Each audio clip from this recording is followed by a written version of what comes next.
Hey, welcome to Rose. In this video, we'll be looking at how you could use the goal seek feature with our AI Analyst. Let's dive right in. So here I have a sample set of orders from an e-commerce store.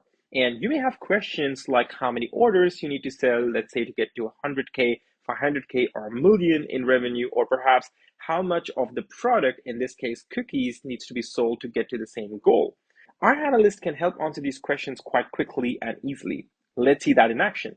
To do that, I'm going to go ahead and trigger our AI Analyst by clicking this button here, and then add a prompt here indicating how many orders do I need to sell to get to 100K, 500K, and 1 million in revenue.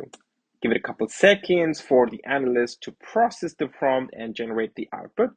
And in a few seconds, you'll see it generates this output table with the revenue target and the orders required. You can also see the calculations it's used along with a short explanation in terms of what it's done.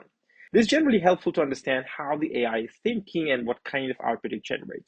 Let's try this one more time, but instead of the number of orders, let's see how many cookies we need to bake in order to reach the same revenue. For that, I'm going to type in how many cookies do I need to sell to get to 100K, 500K, and 1 mil in revenue.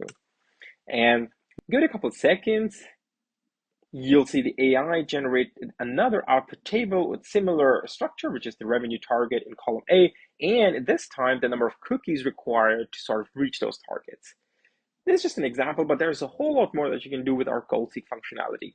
I hope this video helps, and thanks for watching.